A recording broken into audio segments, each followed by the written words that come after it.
मैं रेखा पांडे अपने YouTube channel पर सभी का स्वागत अभिनंदन एवं वंदन करती हूँ। आज हम दोनों बहनें एक बहुत ही पुराना सुहाग गीत लेके आई हूँ। ये गीत दोनों चैनलों पर जाएगा, इनका भी चैनल है, मेरा भी चैनल है।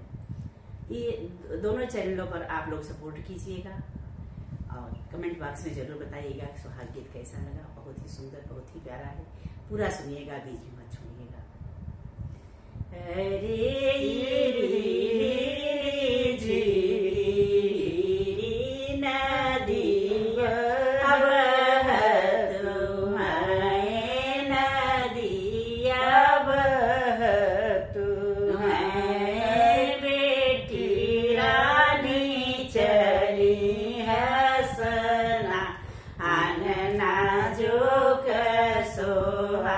आ गया रे कौनी देई चली स्नान नाजुक सोहा। आ गया रे झिरी नदिया बहतु है, नदिया बहतु चली स्नान नाजुक सोहा। आ गया रे कौनी देई चली स्नान नाजुक सोहा। आ गया रे चिट्ठिया एक लिखी भेजे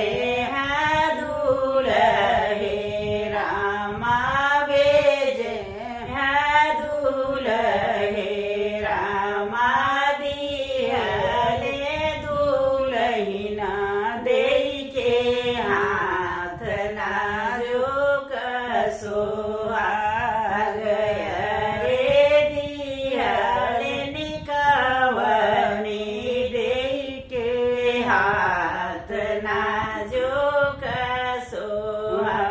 आ गया रे सजुकी होई नहायु कवने रामक धेरिया, कवने रामक धेरी। आय रे हार बहिया बही जाई नाजुक सोहा।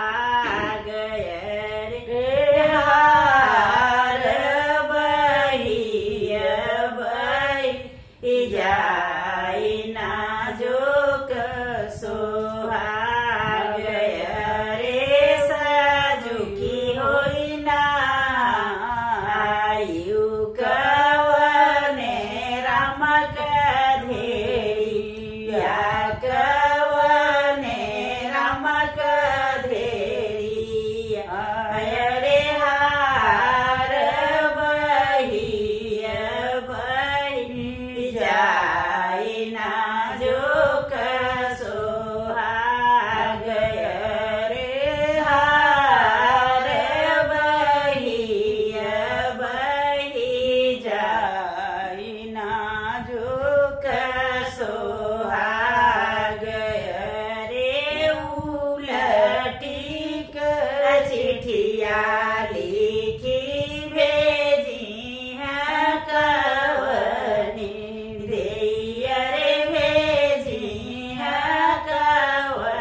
चल